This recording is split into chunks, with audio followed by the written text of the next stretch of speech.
Hello everyone, आज हम start कर रहे हैं आपकी क्लास 6 की सोशल साइंस की वर्कशीट नंबर 37। डेट है इस वर्कशीट की 26 Feb 2021। आज की वर्कशीट में आपके इतिहास से चैप्टर 3 दिया गया है आपका आरंभिक नगर। आइए स्टार्ट करते हैं। हड़प्पा संस्कृति भारत की सबसे प्राचीन सभ्यता है। आपको ये 1 मार्क्स का क्वेश्चन याद भी रखना है बच्चों, एग्जाम में अक्सर पूछा जाता है कि सबसे प्राचीन सभ्यता हमारी कौन सी है, तो हड़प्पा संस्कृति, ठीक है, भारत की सबसे प्राचीन सभ्यता है। हड़प्पा शहर का अधिकांश भाग रेलवे लाइन निर्माण के कारण नष्ट हो गया था। तो हड़प्पा शहर में बहुत सारी चीज़ें मिली थी, जैसे बहुत सारे पत्थर मिले थे। तो वो सारे जो पत्थर हैं वो रेलवे लाइन का जब निर्माण हो रहा था, ठीक है, तो उसमें इस्तेमाल कर लिया गया था। तो इस वजह से बहुत से जो अवशेष हैं वो नष्ट हो गए हैं, ठीक है, हमें नहीं मिल पाते हैं। इन शहरों का निर्माण लगभग 4700 साल पहले हुआ था। तो इन शहरों का निर्माण यानी जो हड़प्पा संस्कृति है आपकी, इसका निर्माण आपका कम से कम 4700 साल पहले हुआ था, ठीक है, लगभग। ये नगर आधुनिक पाकिस्तान के पंजाब और सिंध प्रांतों, भारत के गुजरात, राजस्थान, हरियाणा और पंजाब प्रांतों में मिले हैं। तो अगर आप देखें तो इधर देखिए मैप में आपको हड़प्पा यहाँ देखने के लिए मिल जाएगा। जो आज की अगर हम बात करें तो आज के पाकिस्तान का जो पंजाब और सिंध वाला इलाका है, हमारा पंजाब नहीं, पाकिस्तान के पंजाब और सिंध प्रांत में, और भारत में कहाँ कहाँ पर, गुजरात, राजस्थान, हरियाणा और पंजाब प्रांत में मिले हैं, ठीक है। पाकिस्तान का भी जो पंजाब का प्रांत है वहाँ, और हमारे भी पंजाब के प्रांत में। तो ये इलाके हैं जहाँ पे आपको इसके अवशेष देखने को मिलेंगे। इन सभी स्थलों से पुरातत्वविदों को अनोखी वस्तुएं मिली हैं, जैसे मिट्टी के लाल बर्तन जिन पर काले रंग के चित्र बने थे, पत्थर के बाट, मोहरे, मनके, तांबे के उपकरण और पत्थर के लंबे ब्लेड आदि। तो इन जगहों से जो पुरातत्वविद होते हैं, यानी कि जो खोज करते हैं इन सारी चीज़ों की, पुरानी चीज़ों की, तो उन लोगों को कई सारी चीज़ें मिली हैं, जैसे कि मिट्टी के बर्तन मिले हैं, ठीक है, बाट, मोहरे, मनके, तांबे के उपकरण और पत्थर के लंबे ब्लेड आदि, ये सारी चीज़ें। अब हम इनकी विशेषताएं देखते हैं कि इन शहरों की क्या विशेषता थी। तो इन नगरों में से कई को 2 या उससे ज़्यादा हिस्सों में विभाजित किया गया था। तो जो नगर होते थे उनको 2 अलग अलग भागों में विभाजित कर दिया जाता था, ठीक है। मान लीजिए कि ये कुछ इस तरह से है। उसके बाद है, प्रायः पश्चिमी भाग छोटा होता था, जो एक भाग होता था पश्चिम की तरफ वो छोटा होता था, ठीक है, और लेकिन ऊंचाई पर बना होता था। तो जो छोटा वाला इलाका होता था पश्चिम की तरफ, वो कहाँ पर बना होता था, ऊंचाई की तरफ, और पूर्वी हिस्सा बड़ा था, और ये वाला जो हिस्सा होता था जो पूर्व की तरफ होता था ये बड़ा होता था, ठीक है, और दोनों के अलग अलग नाम भी होते थे। लेकिन यह निचले इलाके थे। ऊंचाई वाले भाग को पुरातत्वविद ने नगर दुर्ग कहा और निचले हिस्से को निचला नगर।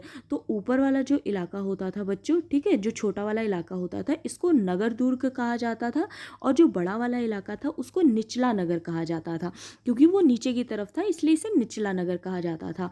दोनों हिस्सों की 4 दीवारियां पक्की ईंटों की बनाई जाती थी, और दोनों ही ये जो इलाके होते थे इसकी जो 4 दीवारी बनाई जाती थी, ठीक है, घेर के, ये पक्की ईंटों से बनाई जाती थी। आपको लगेगा कि ये बहुत बड़ी बात नहीं है, पक्की ईंटों से तो कितने सारे आज घर देखने के लिए मिलते हैं, लेकिन ये बहुत पुरानी बात हो रही है, ठीक है, 4700 साल पुरानी बात है। तो उस टाइम पे पक्की ईंटों के घर अपने आप में ही एक विशेषता का कारण है, ठीक है। उसके बाद है, कुछ नगरों के नगर दुर्ग में कुछ खास इमारतें बनाई गई थी। मिसाल के तौर पर मोहनजोदाड़ो में खास तालाब बनाया गया था।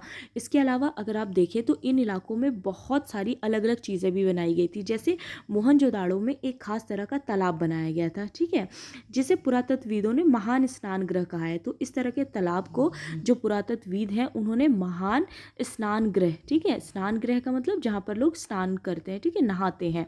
शायद यहाँ विशिष्ट नागरिक विशेष अवसरों पर स्नान किया करते थे। विशिष्ट यानी जो महत्वपूर्ण नागरिक होते थे समाज के हुआ करते होंगे वो लोग नहाते होंगे, ठीक है। कालीबंगा और लोथल जैसे अन्य नगरों में अग्निकुंड मिले हैं। इसके अलावा कालीबंगा और लोथल 2 आपकी ऐसी जगह है जहाँ पर आपको अग्निकुंड मिले हैं, ठीक है, जहाँ संभवतः ऐसा माना जाता है, संभवतः यानी माना जाता है कि यहाँ शायद यज्ञ किए जाते होंगे। हड़प्पा, मोहनजोदड़ो और लोथल जैसे कुछ नगरों में बड़े बड़े भंडार गृह भी मिले हैं। तो ऐसी जगहों पर यानी जो हमारी हड़प्पा की खोज हुई है तो इनकी बहुत सारी हमने विशेषताएं भी देखी। इसके अलावा अलग अलग जगहों पर, जैसे मोहनजोदाड़ो में आपके महान स्नान गृह मिल गए, उसी तरह कालीबंगा और लोथल में अग्निकुंड मिले हैं। हड़प्पा और मोहनजोदड़ो में और लोथल में बड़े बड़े भंडार गृह, यानी शायद वहाँ पर लोग जो स्टोर होता था, खाना जो होता था उसको स्टोर करके रखते हों, जैसे गेहूँ चावल जो कच्चा अनाज होता होगा, ठीक है, उसको स्टोर करके रखते हों या बर्तन रखते हों, तो इस तरह की चीज़ें भी मिली हैं। यानी कि उस टाइम की जो चीज़ें होती थी, जो घर होते थे, वो बहुत ज़्यादा प्लानिंग से बनाए जाते थे। ठीक है, ये सारा पढ़ के हमें यही तो पता चल रहा है कि इस तरह से निचले इलाके होते थे, इसके अलावा ऊपरी मतलब ऊंचे स्तर पर इलाके होते थे, महान स्नान गृह भी होता था। तो हर चीज़ बहुत ज़्यादा प्लान करके बनाई जाती थी। भवन, इसके अलावा नाले और सड़कों के बारे में भी दिया गया है कि इन नगरों के घर आमतौर पर 1 या 2 मंजिल होते थे। ठीक है, या तो फिर 1 मंजिल के बनाए जाते थे उस टाइम पे, या फिर 2 मंजिल के भी, फर्स्ट फ्लोर सेकंड फ्लोर इस तरह से भी बनाने लगे थे वो लोग। घर के आंगन के चारों ओर कमरे बनाए जाते थे। घर का आंगन होता था, ठीक है, और इसके चारों तरफ कमरे होते थे। इस तरह से बिल्कुल डिज़ाइन करके बनाया जाता था। ठीक है, अधिकांश घरों में एक अलग स्नान गृह होता था, और हर एक घर में क्या होता था कि एक अलग से नहाने का कमरा यानी बाथरूम अलग होता था।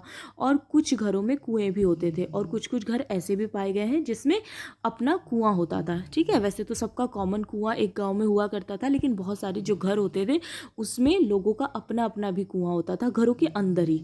ठीक है, उसके बाद आपके लिए कुछ क्वेश्चन आंसर दिए गए हैं बच्चों, पहले उसे सॉल्व कर लेते हैं। हड़प्पा काल के नगरों का निर्माण कब किया गया था? तो आप इसका आंसर यहीं से लिख सकते हैं कि हड़प्पा काल के नगरों का निर्माण लगभग 4700 साल पहले हुआ था।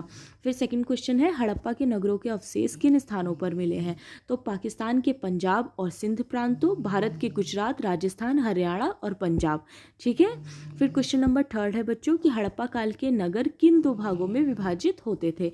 तो हड़प्पा काल के नगर 2 भागों में विभाजित थे, एक आपका नगर दुर्ग और आपका निचला नगर। ठीक है, जो एक ऊपर की तरफ था और एक नीचे की तरफ था। तो नगर दुर्ग और निचला नगर, आप बस इतना आंसर भी लिख सकते हैं। ओके, तो ये थी आज की आपकी वर्कशीट। आई होप आपको अच्छी लगी हो। Thank you so much.